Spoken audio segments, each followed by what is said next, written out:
नमस्कार साथियों, मैं शोभित भारद्वाज स्वागत करता हूं आपका आपके अपने favourite YouTube channel exam card live पर। देखिए, जैसा कि आपको पता है, हम लोग एसएससी जीडी के जो प्रीवियस पेपर्स हुए थे उनकी सॉल्यूशन की सीरीज को चला रहे हैं और ये है आपकी 23 जनवरी 2023 में हुआ एसएससी जीडी का पेपर, जो मैं आज आपके सामने जिसका रीजनिंग सेक्शन में आज आपके सामने डिस्कस करने जा रहा हूं। देखिएगा, पहला प्रश्न आप देख सकते हैं, नॉन वर्बल सीरीज से है आपके सामने। थोड़ा सा जूम करूंगा, ज़्यादा नहीं क्योंकि ऑप्शंस छिप जाएंगे अदरवाइज।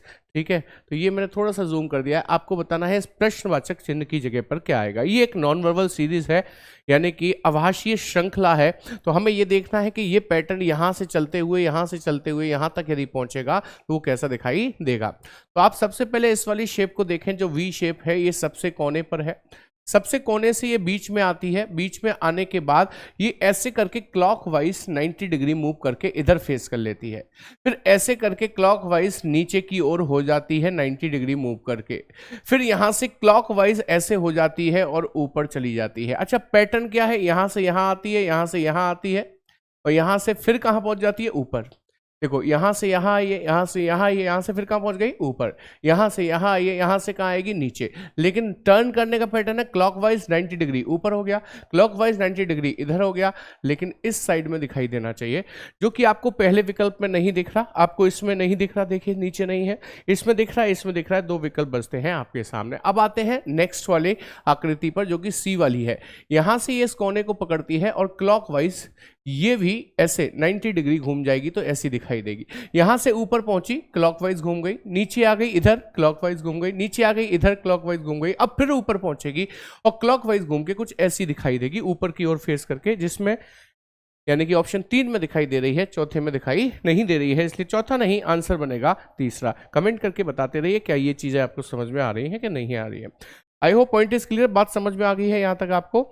चलिए, बहुत अच्छी बात है, शानदार। आगे बढ़ते हैं अगले प्रश्न की तरफ। क्वेश्चन नंबर 2 क्या आया था इस पेपर में? तो देखिए, क्वेश्चन नंबर 2 है एक इक्वेशन, यानी कि एक समीकरण, और इस समीकरण को बैलेंस करने के लिए दिए गए 4 विकल्पों में से किसी एक विकल्प के चिन्हों को आपस में बदलने को कहा जाता है। अच्छा, पेपर में तो हमें एक एक विकल्प रख के चेक करने पड़ते हैं, लेकिन यहाँ क्या है? यहाँ तो हमें ऑप्शन मतलब आंसर दिखाई दे रहा है ग्रीन कलर का, तो डायरेक्ट रख देते हैं। प्लस और डिवाइड को चेंज करने की कह रहा है, प्लस की जगह डिवाइड कर दीजिएगा और डिवाइड की जगह प्लस कर दीजिएगा। बोर्ड मास लगाएंगे। बोर्ड मास के हिसाब से पहले भाग लगेगा 16 में, कितनी बार जाएगा? 2 बार। 2 का गुणा 24 से हो जाएगा, तो 24 दूनी कितना हो जाएगा? 48। अच्छा, इधर माइनस का 36 है, प्लस का 18 है, तो सबसे पहले प्लस का 18, 18 और 48 जुड़ जाएगा 58, और 8 कितने हो गए? 66 हो गए। 66 में से 36 जाएगा तो 30 बचेगा। जी हाँ, 30 ही बचा है। इसका मतलब चौथा विकल्प यदि हम रखते हैं तो ये बिल्कुल सही होगा, क्योंकि इक्वेशन को बिल्कुल बैलेंस कर रहा है, इसलिए ये बिल्कुल सही जवाब है। ठीक है, बढ़े आगे अगले प्रश्न की तरफ। क्या है तीसरा प्रश्न? ये है श्रृंखला से, सीरीज से, जो कि अल्फाबेट सीरीज है। पूछा है कि इस प्रश्नवाचक चिन्ह की जगह पर क्या आएगा। बहुत ही सिंपल होती है। आपको यदि नंबरिंग याद है, अपोजिट्स याद है, तो आसानी से बता सकते हैं। देखिएगा जरा, x 24 पर है, 24 में से 24 में कितना जोड़ दूं कि 1 आ जाए? मतलब 1 का मतलब होता है 26 प्लस 1 27। 24 में कितना जोड़ दूं कि 27 हो जाएगा? सर 3। अभी एक तो बन गया, 1 में कितना जोड़ूंगा? फिर से 3 जोड़कर देख लो, तो 1 में 3 जोड़ा डी, डी यहां पर लिख देंगे। फिर 4 हो गया डी, 4 में 3 जोड़ा 7, 7 में 4 जोड़ा 10, 7 में 3 जोड़ा 10 हो गया। तो यहां पर डी से शुरू होने वाला विकल्प बनेगा, और डी से शुरू होने वाला एक ही विकल्प है और कोई है ही नहीं, इसलिए चौथा विकल्प बिल्कुल सही जवाब बन जाता है। आप चाहे आगे भी चेक कर सकते हैं, अगले लेटर से चेक करिएगा। जैसे एफ से डी, आप देखो -2 हुआ है, डी से फिर -2 करूं तो बी आएगा, और बी से -2 करूंगा तो जेड आएगा। तो बी आ रहा है कि नहीं आ रहा है? बिल्कुल आ रहा है, बट हमें पूरा चेक करने की जरूरत नहीं है, हमारा आंसर आ चुका है। आप चाहे तो और भी चेक कर सकते हो, लेकिन फिर से वही कहूंगा, हमें तो आंसर चाहिए, आंसर निकाल चुके हैं हम इसका। सी से एफ +3 है, अभी +3 करके जाऊंगा तो आई आएगा, तो देखो आई आया है, एंड सो ऑन। इसी तरीके से आगे बढ़ा हुआ है। चलिए बढ़ते हैं आगे। होप करते हैं कि आपको अच्छे समझ में आया होगा। फिर से समीकरण का प्रश्न है, कौन से 2 चिन्ह बदलने पर ये जो समीकरण है, इक्वेशन है, वो बैलेंस हो जाएगा। तो चलिए, पहला ही विकल्प दे रखा है इनटू और प्लस का। जहां प्लस दिखे उसे इनटू करो, जहां इनटू दिखे उसे प्लस करो। अब बोर्ड मास लगाओ। सबसे पहले भाग लगाएंगे, 12 में 2 बार जाएगा, 2 का गुणा 125 से होकर 250 हो जाएगा, यहाँ 250 लिख दिया। इसके आगे माइनस लगा था और 785 लिखा हुआ था, वैसा का वैसे लिख रहा हूं। अच्छा, इधर पीछे प्लस का 39 था, बराबर 574, 574 था। अभी जोड़ने वाली चीजों को जोड़ लीजिए। 9 और 5 14 की 4 हासिल आएगी 1, 4 और 8 12 की 2 हासिल आएगी 1, 824 हो गया।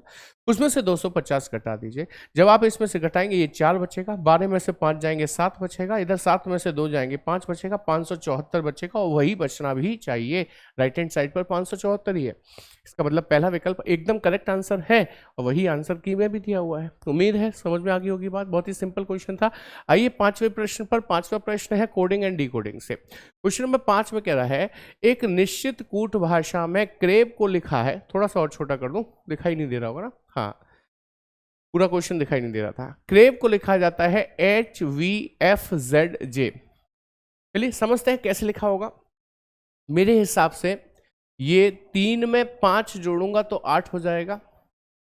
अच्छा, 18 में 4 जोड़ूंगा तो 22 हो जाएगा, यानी कि पहले +5 हुआ है और फिर +4 हुआ है। ऐसे ही ए में कितना जोड़ा है, 5 जोड़ा है तो 6 हो गया, 6 का मतलब F हो गया। V में 4 जोड़ा है तो 26 हो गया, 26 का मतलब Z हो गया। E में 5 जोड़ा है, 5 और 5 10 का मतलब J हो गया। बिल्कुल सही है, ऐसा ही चल रहा है, यानी कि +5 +4 का पैटर्न है।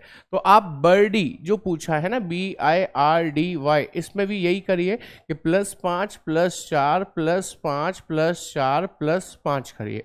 तो देखिए 2 और 5 7, 7 का मतलब G, 9 और 4 13, 13 का मतलब M।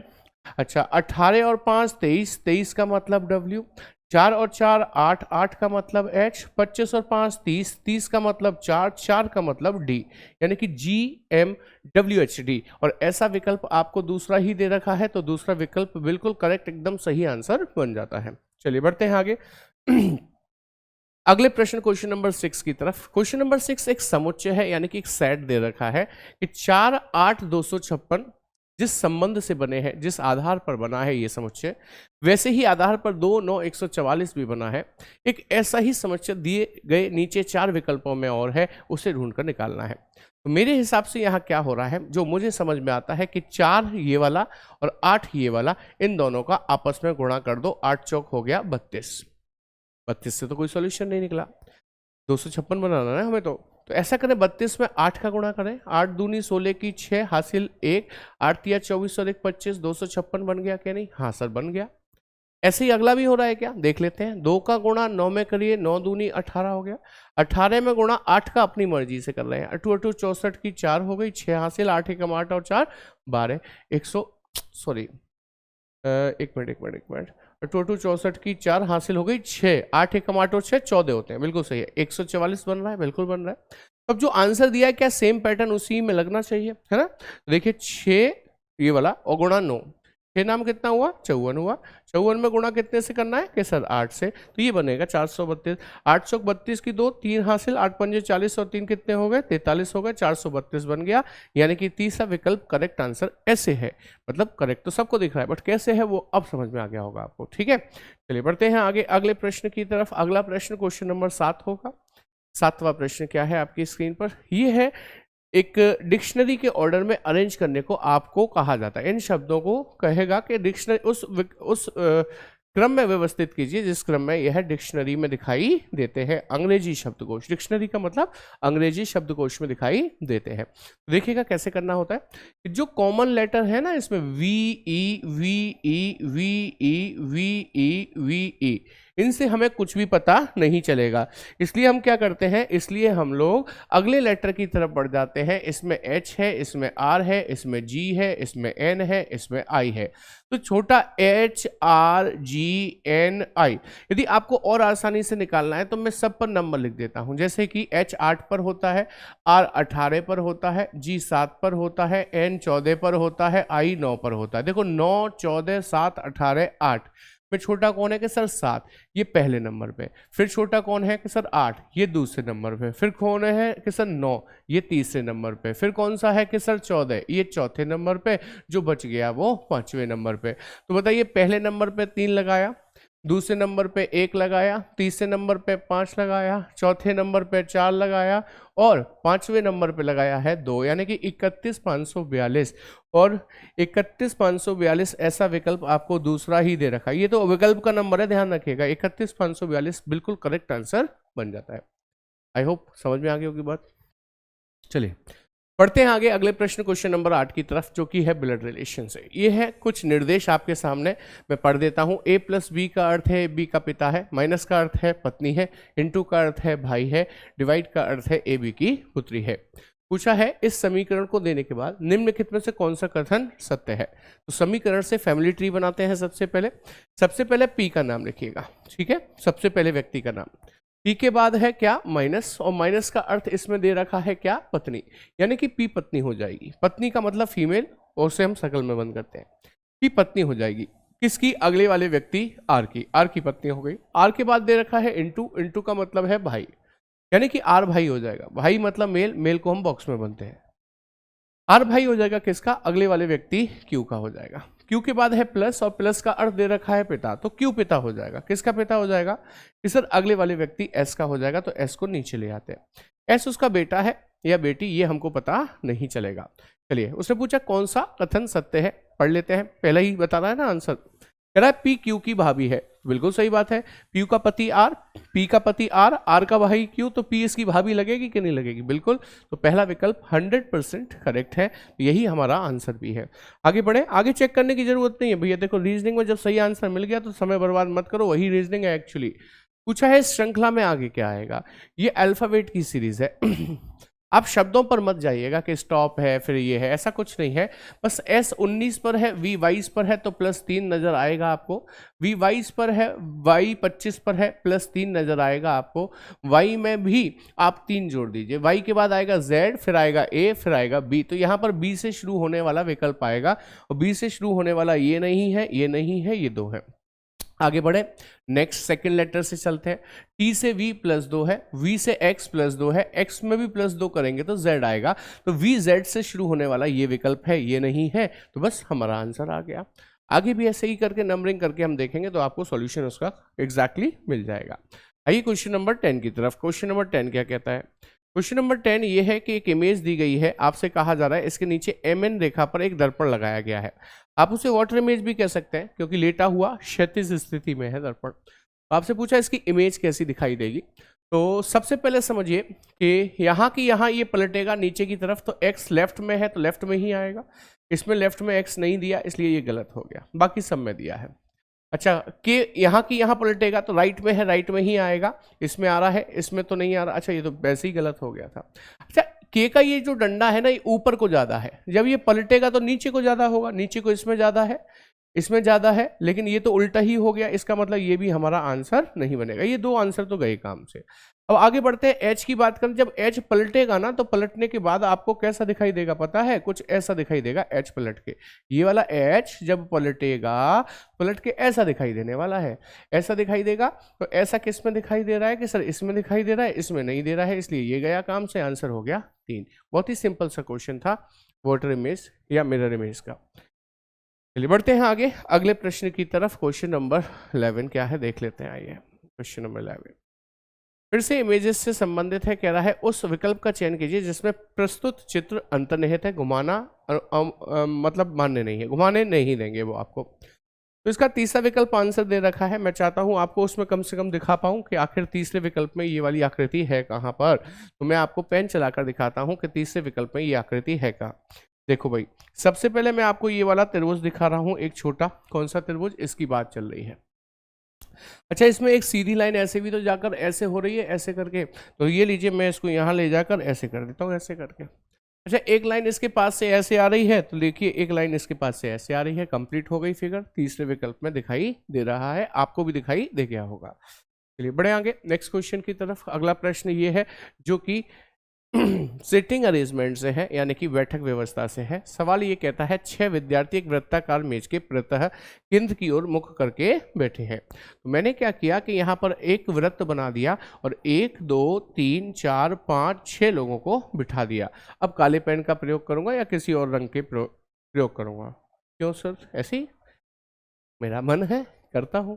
देखिएगा, प्रेम नोलन और सूरज के ठीक बगल में है, तो ये लीजिए, ये रहा प्रेम, मैंने इसको नोलन नोलन नोलन और सूरज के ठीक बगल में बिठा दिया, ऐसे ही आएगा।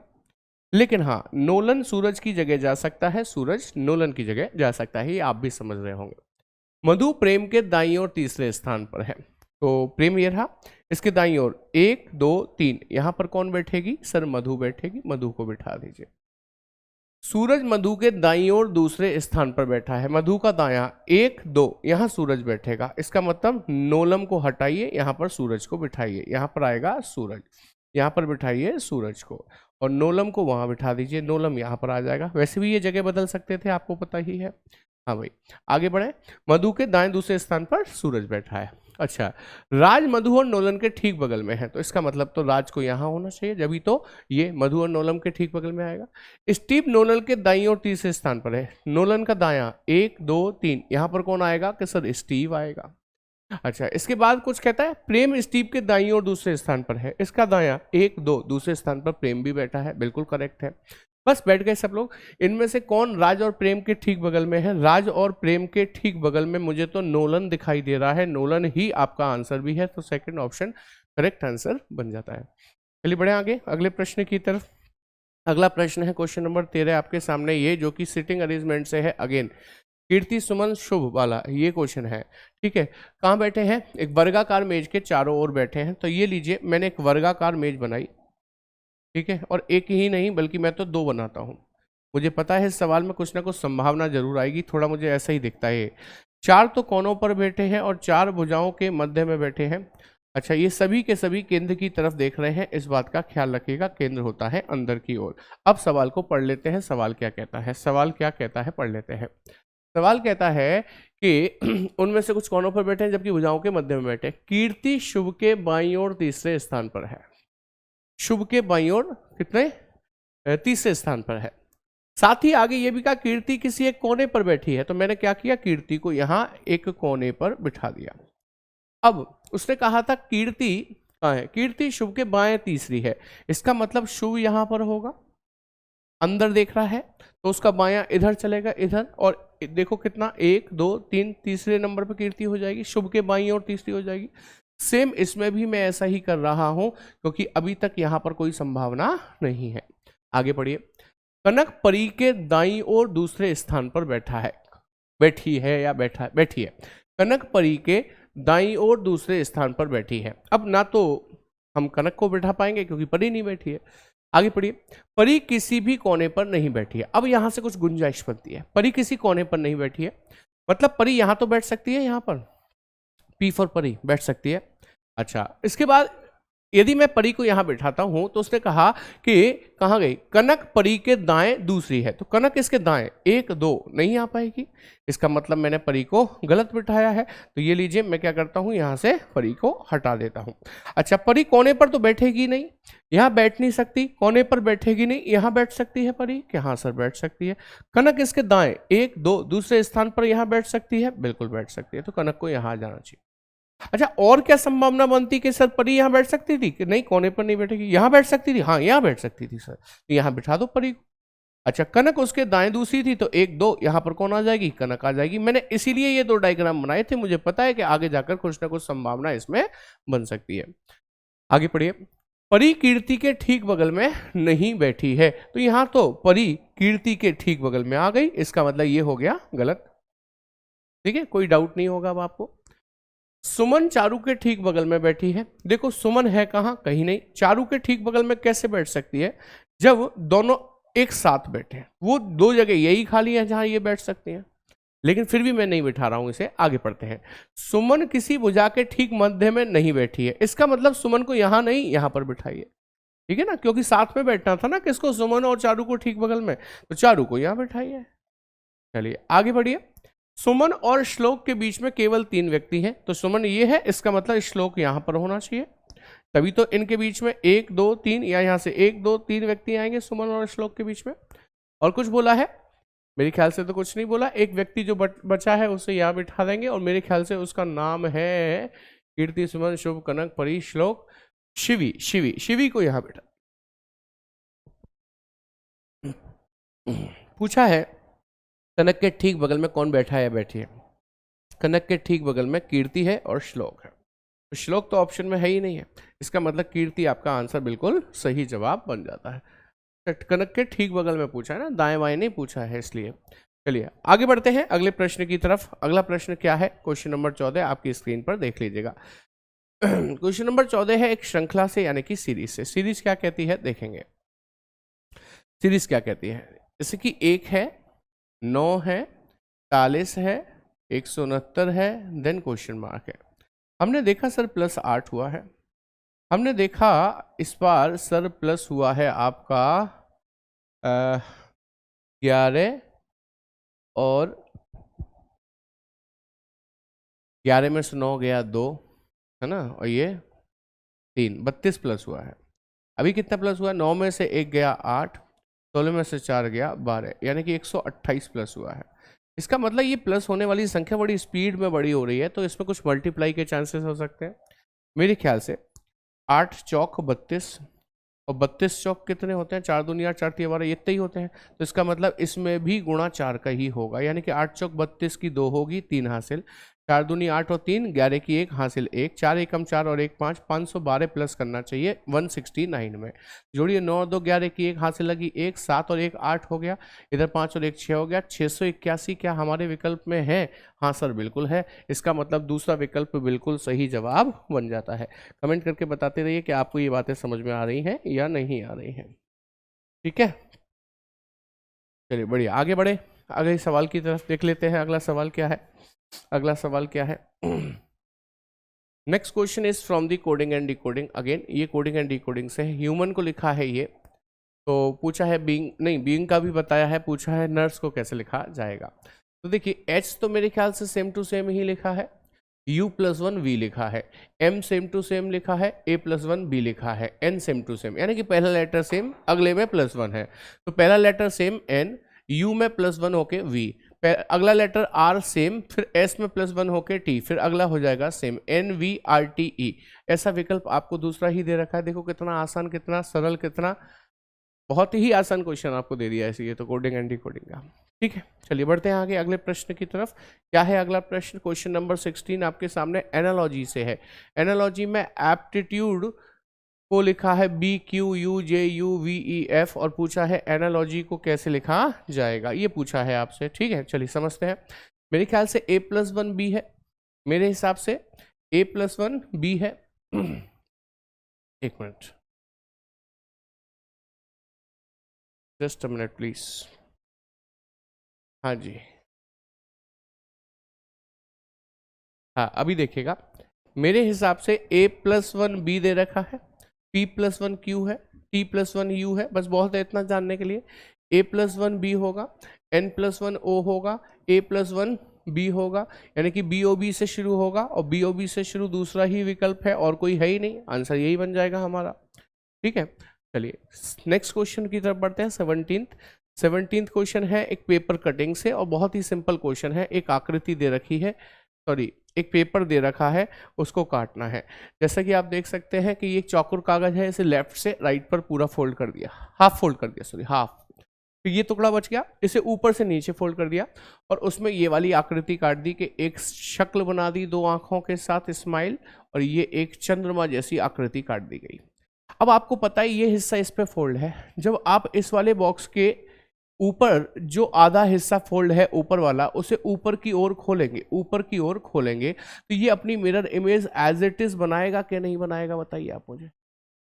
और ये जो मिरर इमेज बनाएगा, ध्यान रखना, ये जो चेहरा है ना इसका, ये स्माइल ऊपर पहुंच जाएगी, आंखें नीचे आ जाएगी।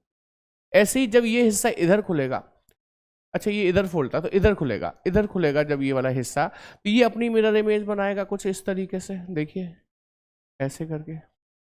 ठीक है, हाँ ऐसे ही ये भी अपनी मिरर इमेज बनाएगा कुछ ऐसे करके।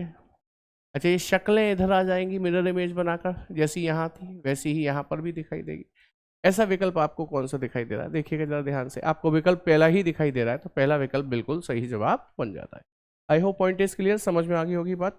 चलिए बढ़ते हैं आगे क्वेश्चन नंबर 18 की तरफ, जो कि एनालॉजी से है। बड़ा ही आसान प्रश्न है। कप का संबंध क्रॉकरी से, कप क्रॉकरी के अंतर्गत ही तो आता है। ऐसे ही शार्पनर स्टेशनरी के या लेखन सामग्री उसे हिंदी में कहते हैं, उसके अंतर्गत आता है। सिंपल है।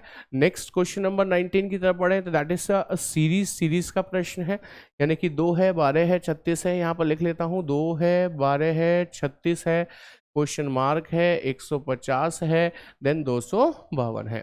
ठीक है। अब ये सवाल कैसे हो रहा है इस बात को समझिएगा। यहाँ पर 1 का वर्ग प्लस 1 का क्यूब किया गया है। 1 का वर्ग 1 और 1 का क्यूब भी 1, 1 और 1 मिलकर कितने बन गए? 2। ऐसे ही यहाँ पर 2 का वर्ग प्लस 2 का क्यूब, 2 का क्यूब 8, 2 का वर्ग 4, 8 और 4 12 बन गए। ऐसे ही यहाँ पर 3 का वर्ग प्लस 3 का क्यूब, 3 का क्यूब 27, 27 और 3 का स्क्वायर हो गया 9, 27 और 9 36 बन गए। ऐसे ही यहाँ पर 4 का वर्ग प्लस 4 का क्यूब, 4 का क्यूब 64 और 4 का वर्ग 16, 16 और 64 हो गए 80। तो यहाँ पर बनेगा 80 और 80 ही आपको पहले विकल्प में दिया हुआ है, जो कि करेक्ट आंसर है। अच्छा लॉजिक है, अच्छा लॉजिक है। चलिए बढ़ते हैं अगले प्रश्न की तरफ, देखेंगे अगला प्रश्न क्या बनेगा। लेकिन ये इस सेट का आखिरी प्रश्न है। 20 प्रश्न होते हैं इसमें, आपको पता है। क्वेश्चन नंबर 20 जो है, जो कि आपका श्लोक से है। कथन दिया है सभी तकिए बिस्तर हैं, तो T फॉर तकिए को B फॉर बिस्तर के अंदर हमने बंद कर दिया। कुछ बिस्तर अलमारी हैं, कुछ बिस्तरों को A फॉर अलमारी बना दिया। सभी अलमारी लकड़ी हैं, तो सभी A फॉर अलमारी को L फॉर लकड़ी बना दिया। अब आइए निष्कर्ष पे। पहला निष्कर्ष कहता है कुछ बिस्तर तकिए हैं। जी हाँ, बिस्तर से तकिए बाहर से अंदर आएंगे तो कुछ में तो सही होगा। कुछ अलमारी बिस्तर हैं, अलमारी A फॉर अलमारी B फॉर बिस्तर के अंदर कुछ पार्ट है कि नहीं है? बिल्कुल है, तो ये भी सही होगा। सभी लकड़ी अलमारी है, सर सभी लकड़ी अलमारी नहीं है, कुछ लकड़ी अलमारी जरूर है, तो ये गलत होगा। तो केवल पहला और दूसरा निष्कर्ष अनुसरण करता है, यानी कि दूसरा विकल्प बिल्कुल सही जवाब बन जाता है, जो कि आंसर की में दिया हुआ है। उम्मीद है बात समझ में आई होगी। ये सॉल्यूशन कैसा लगा ये जरूर बताइएगा, और ऐसे ही और SSC GD के सॉल्यूशंस के को देखने के लिए जुड़े रहिए हमारे चैनल एग्जाम कार्ड लाइव के साथ। ये एग्जाम कार्ड और एग्जाम कार्ड की टीम ने मिलकर एक बहुत ही शानदार किताब बनाई है। ये है SSC GD कांस्टेबल की किताब, जिसमें हम आपको 20 मॉक पेपर्स प्रोवाइड कराते हैं, 12 सॉल्व पेपर प्रोवाइड कराते हैं। सॉल्व पेपर का मतलब है जो प्रीवियस ईयर्स में पूछे गए थे, और प्रीवियस ईयर में भी 2013, 2015, 2019, 2021 और 2023। जी हाँ, बिल्कुल करंट सेशन जो चल रहा है, करंट 2023 के जनवरी और फरवरी में जो पेपर्स हुए थे वो भी इसमें इंक्लूडेड है। सबसे अच्छी बात यह है कि जब आप इस किताब को पढ़ते हैं, इन सारे पेपर्स को लगाते हैं, और आपको कहीं कोई कठिनाई आती है और उस कठिनाई का समाधान आप टीचर के माध्यम से सुनना चाहते हैं, तो आप इस वीडियो सॉल्यूशन को देखकर बहुत आसानी से अपने प्रॉब्लम्स को, अपने डाउट्स को क्लियर कर सकते हैं। इस किताब को परचेस करने के लिए आपको जाना होगा एग्जाम कार्ड की वेबसाइट www.examcard.in पर। यहाँ पर जाएंगे और अपनी बुक को सेलेक्ट करेंगे, वहाँ पर परचेज करने के लिए ऑनलाइन पेमेंट करिए और घर बैठे बैठे इस किताब को मंगा लीजिए। आपको कहीं किसी मार्केट में जाने की ज़रूरत नहीं पड़ेगी। Thank you very much.